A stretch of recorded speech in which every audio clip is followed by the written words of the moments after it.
There's been lots of conversation about heavyweights. We mentioned a little bit earlier on about this Riyadh season. Fury's been saying, Gareth, that he's going to be fighting Jon Jones in a cage next. What do you make of that?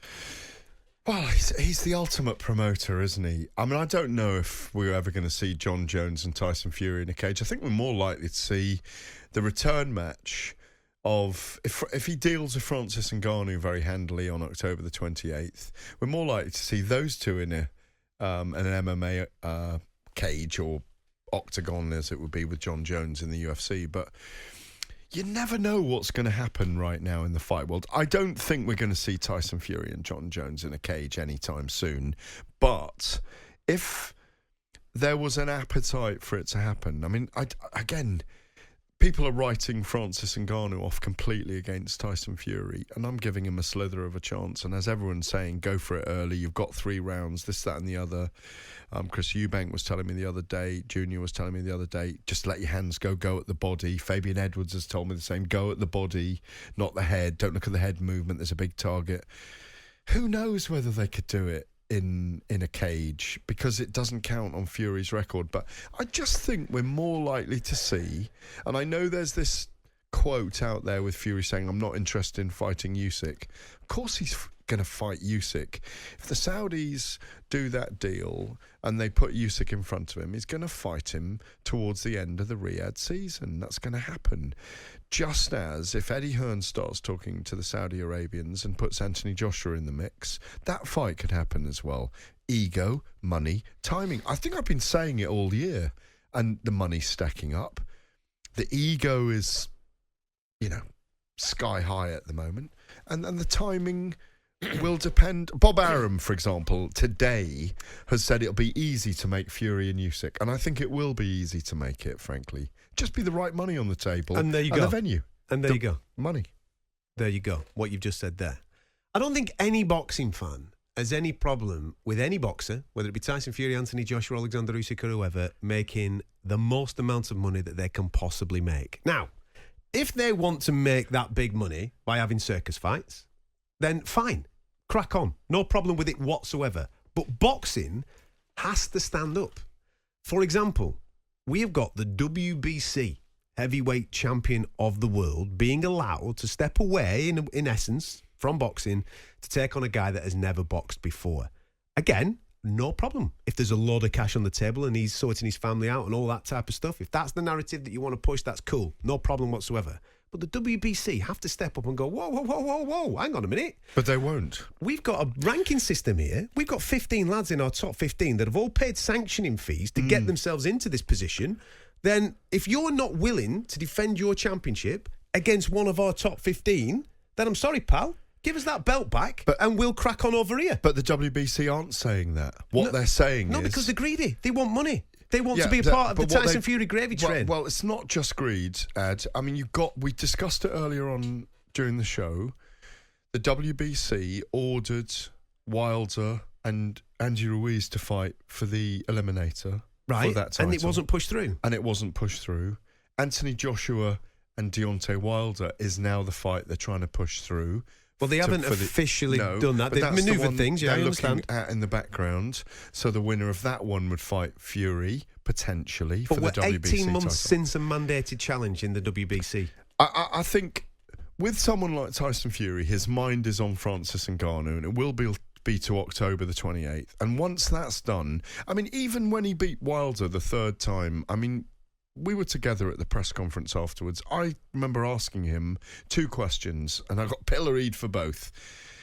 Is there any legacy left for you? He said, no, I can retire now. And I'd had that chat with him privately before. And he did. He did retire. And he did retire. And also, because he is concerned and his family are concerned about him carrying on.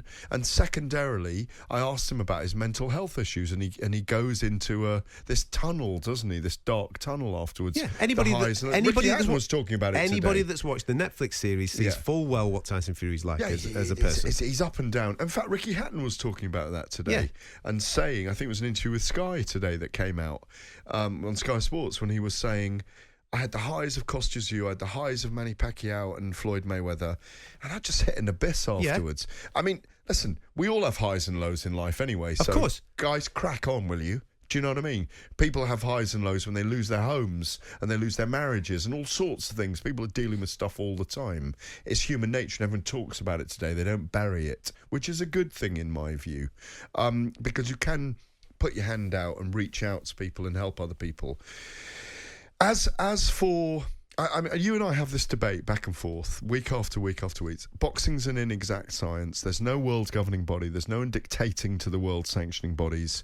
Who knows whether WBA will decide that Luis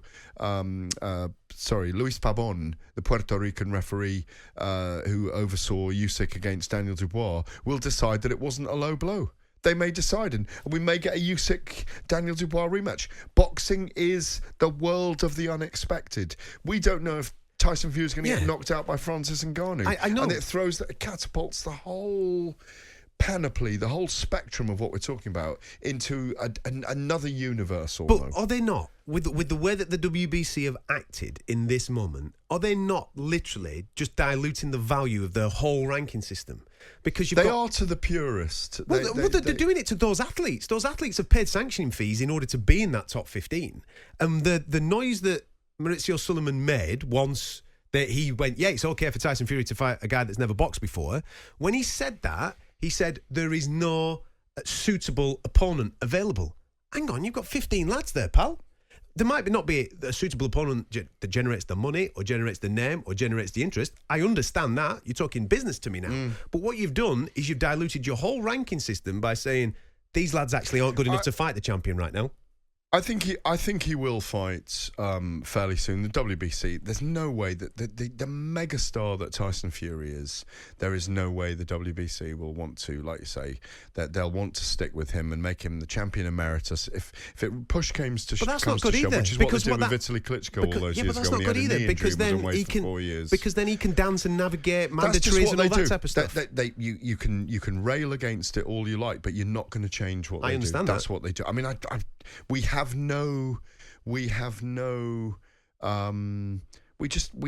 cannot force them to do it. And they will be as Machiavellian as they want to be, the WBC, with how they want to do it. And it's a business. And then that's how they run it. It's a business. One thing that I am on board with, and people will think that this is now me going full 180 on what I've just said.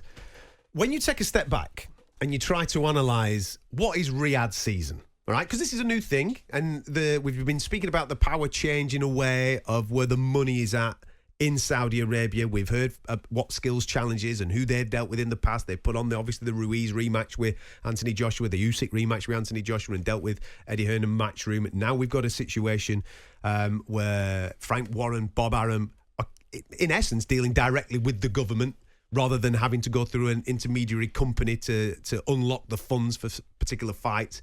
And we've got this Riyadh season situation. Fury Ngannou is the kickoff to Riyadh season, a celebration of all things that are happening in Saudi Arabia over a 5-month period. If there's an opening ceremony, there's going to be a closing ceremony. And my thoughts are, from just understanding a lot of things that are being said, a lot of interviews that are being given, trying to dot I's and cross T's, that if you're going to open with, a circus, like what you're getting with Francis Ngannou, the next logical step would be to close with something big that really captures the imagination of everybody worldwide, that appeases everybody's thought process. I agree with what Tyson Fury says, that he isn't interested in Usyk, he isn't interested in Undisputed, but he is interested in a boatload of cash.